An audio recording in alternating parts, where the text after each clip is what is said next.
Each World Cup is valuable not only for entertainment and football atmosphere, but for discovering new talents for the whole world. Many famous football stars have made a name for themselves during a World Cup, after which they were invited to top clubs. It's hard to tell how their careers would develop hadn't they proven themselves in the planet's main tournament. Today, we're going to tell you about footballers who became superstars in the World Cup. But before we start, answer a question. Which of these players scored more goals in the last World Cup? Neymar, Firmino, Suarez, Cavani? Write your answer in the comments and we get started. James Rodriguez and Juan Cuadrado. In 2014, the Colombia national team provided a surprise package in the World Cup in Brazil. José Pekerman's team reached the quarterfinals where they were defeated by the host team Brazil. The main stars of the Colombian team were the midfielders James Rodriguez and Juan Cuadrado. The first scored 6 goals and made 4 assists, becoming the tournament's top scorer and the second best assist maker behind his teammate Cuadrado. James' goal against Uruguay in the last 16 stage was arguably one of the gems of that World Cup. Later, it won the Puskás Award. After the tournament, a real hunt for the player began. The race was won by Real Madrid. They paid 75 million euros to Monaco, making the player the 4th most expensive player in the club's history. The Colombian's career at Santiago Bernabéu was quite controversial. In the beginning, he was playing quite well, but soon he lost the momentum and was benched. However, by his departure in 2020, Rodriguez had already added 2 Champions League titles to his personal trophy collection. Cuadrado's success in the 2014 World Cup was not as loud as James's, but he still managed to make a name for himself. He scored 1 goal and made 4 assists in that tournament. Rodriguez made the same amount of assists, but Juan was named the best assist maker as he had less playing time. For some time after the World Cup, Cuadrado couldn't manage to leave Fiorentina for a better club. In winter 2015, he did it, however. The player moved to Chelsea and won the League Cup and the Premier League in just a few months. But Juan was unable to show quality at Stamford Bridge. That's why he returned to Serie A quite soon, joining Juventus. Guillermo Ochoa. The Mexican goalkeeper had no fortune to play for a European top club during his whole career. Although this footballer has made a name for himself, thanks to only 4 matches for the Mexico national team in the World Cup 2014. In the first 2 matches against Cameroon and Brazil, the goalkeeper kept a clean sheet, helping his team. The match against the hosts of the tournament was probably the best for Guillermo in that competition. He made a couple of great saves, allowing the Mexicans to earn an important point. Against Croatia, the goalkeeper conceded his first goal in the World Cup, but his national team won 3-1, qualifying for the playoff. Unfortunately, Mexico was relegated in the round of 16 by the Netherlands. However, that match did not spoil the good impression of Ochoa's game in the World Cup. After that tournament, Guillermo improved his career a bit by moving from Ayacho to Malaga. But it's been 8 years already, and the Mexican goalkeeper hasn't proven himself on the club level yet. Keylor Navas.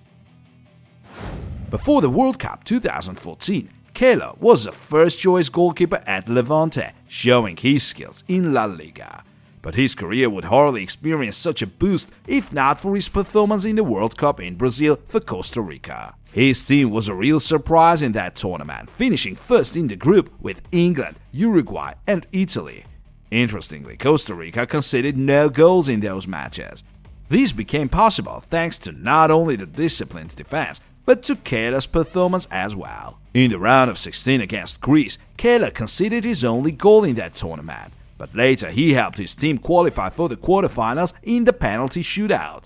The match against the Netherlands was drawn 0-0, but this time the Dutch team was more lucky in penalties, and Costa Rica had to go back home. After the World Cup, as we expected, Navas became a target for top clubs. He chose Real Madrid.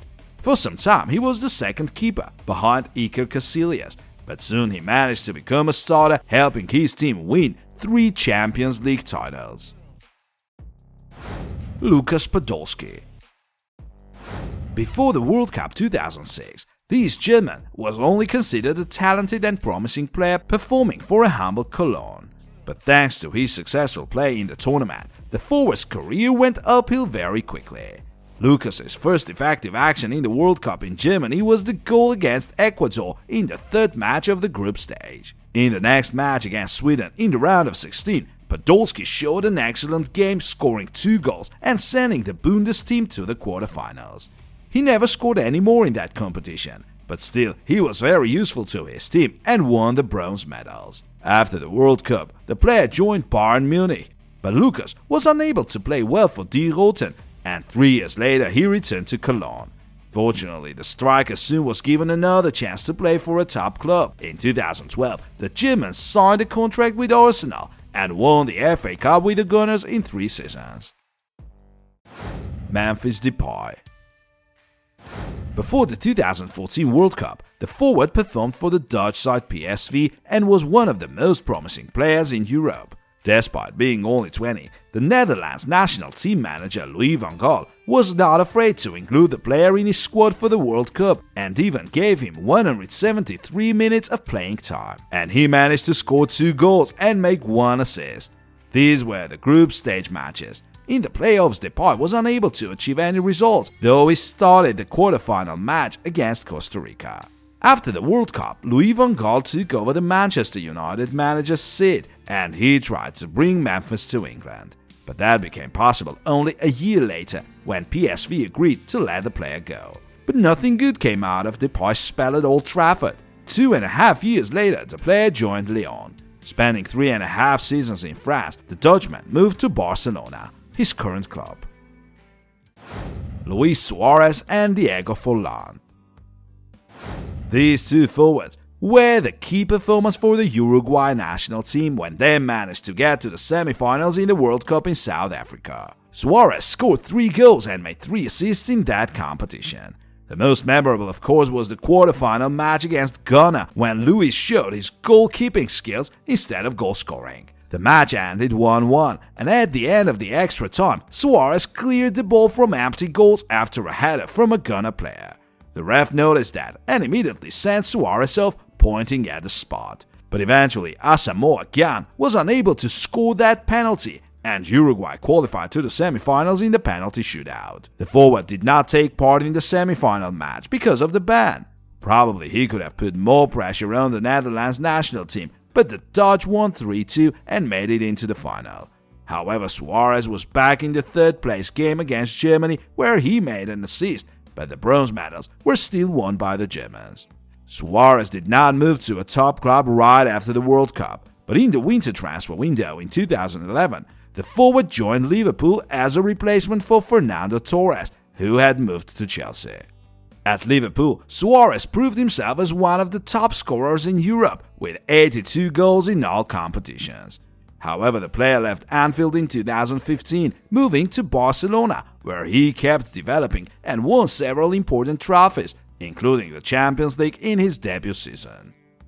As for Forlan, he became one of the 4 top scorers in the World Cup 2010. The Uruguayan scored 5 goals and made 1 assist. When he arrived at the tournament, he was an Atletico Madrid player, having won a Europa League title earlier that year. But it was his performance at the World Cup and several beautiful goals that made him even more famous. Diego was especially good at free kicks during that World Cup. Hardly Uruguay would have managed to get to the extra time in the match against Ghana if it were not for the wonder equalizer by Forlan from a set piece. However, Diego stayed another year at Atletico and then moved to Inter Milan.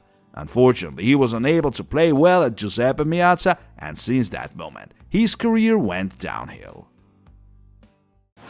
Mesut Ozil, Thomas Müller, Manuel Neuer. In the World Cup in South Africa, German manager Joachim Löw was not shy of trusting youngsters.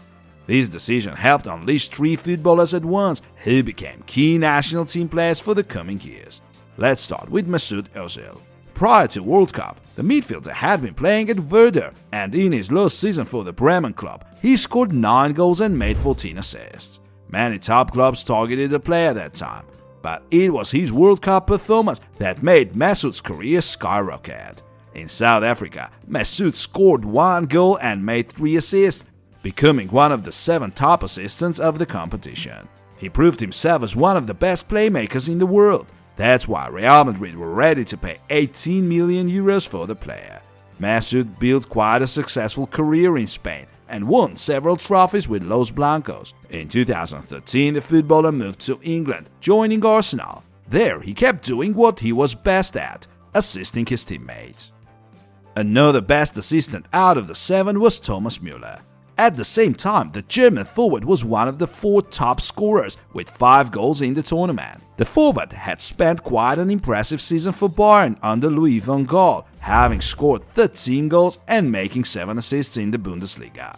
In the World Cup, Thomas once again proved his status as one of the most promising youngsters in Europe, becoming the best player with a goal-plus-assist system. Müller kept developing after the tournament. Now he has 230 goals and 249 assists under his belt for the Munich club, which makes him the 3rd top scorer and the best assistant in the club's history. It would be unfair not to mention Manuel Neuer's performance in the World Cup in South Africa. Thanks to his reliable game and 3 clean sheets, Germany reached the semi-finals, losing to Spain. A year after the World Cup, Neuer joined Bayern Munich. At Allianz Arena, he proved himself as one of the best goalkeepers in the world. He has shown top play throughout his career. He's making crazy saves even today, playing well with his feet, helping the team build attacks and destroy the opposition pressing. Otherwise, the keeper wouldn't have 485 games under his belt for Bayern. This year, he has a chance to overcome Bastian Schweinsteiger's achievement and make it into the list of the top 10 players with the most number of games in the history of the club. David Villa. David Villa approached the World Cup 2010 as one of the best strikers in La Liga who had already made a name for himself. However, his successful performances in that tournament helped him make the next step in his career. He scored 5 goals and made 1 assist in the World Cup, becoming one of the 4 top scorers. Eventually, these 5 goals helped Spain get to the final and beat the Netherlands national team. In the last 2 stages, David didn't score, but before that he had sent the ball into the nets of such teams as Honduras, Chile, Portugal and Paraguay. Right after the victorious World Cup, Villa moved from Valencia to Barcelona. In his first season for the Blaugranas, the forward scored 23 goals and made 13 assists in all competitions, helping the club win the La Liga title. Only this achievement already justified the invested sum of 40 million euros. Benjamin Pavard. In the World Cup 2018, Pavard was a first-choice defender for his national team, even though he played at humble Stuttgart at that moment. Didier Deschamps trusted the 22-year-old player and included him in his starting 11 as a right back in 6 out of 7 games in the World Cup. Benjamin was very reliable, helping his team keep 3 clean sheets. Pavard had only 1 goal contribution in that tournament, but it was superb. In the round of 16 against Argentina, when the score was 1-2 in favor of the South Americans, the defender joined the attack and equalized with a beautiful curled shot. This goal was not only named as the best goal of the tournament, but also helped the French to turn around the outcome of the match and make it into the next stage. Didier Deschamps' team won the World Cup, beating Croatia in the final, but the first-choice right-back was not invited to a top team right after the competition. Spending another season at Stuttgart, Benjamin eventually signed the desired contract with Bayern Munich. In his first season at Allianz Arena, the Frenchman won the treble, the Champions League, the Bundesliga and the German Cup. Ante Rebic. The Croatian forward entered the World Cup 2018 after a quite mediocre season as an Eintracht Frankfurt player. He had scored only 6 goals and made 3 assists in the Bundesliga. However, those numbers were not a problem as he showed a very decent game in the World Cup in Russia. Under Zlatko Dalic, Croatia provided a surprise package, making it into the final to eventually lose to France. Rebic was playing a leading role in that sensation, becoming one of the key players in the attack. In the World Cup, the forward scored only once against Argentina, but these stats do not express his investment in the overall success of the team. Thanks to his impressive physical skills, Ante drew several defenders onto himself, creating open zones for his teammates. His game helped manager Dolic find the right balance in the attack, thanks to which Croatia received their medals. However, Rebic played another season at Eintracht, reaching the Europa League semi-finals. Then AC Milan invited a player, paying €6,700,000 as a transfer fee. Today, Ante is quite an important player for Rossoneri. During his spell at Milan, he has scored 29 goals and made 17 assists. And last season, he won the Serie A title under Stefano Pioli. Today's examples show us that successful World Cup performances always create opportunities for career growth. If the players do not transfer to the clubs immediately, they inevitably do it at least a year later. Friends, and which players do you think will become the main breakthroughs in the World Cup in Qatar? Write your thoughts in the comments, we'll be happy to read them. See you soon.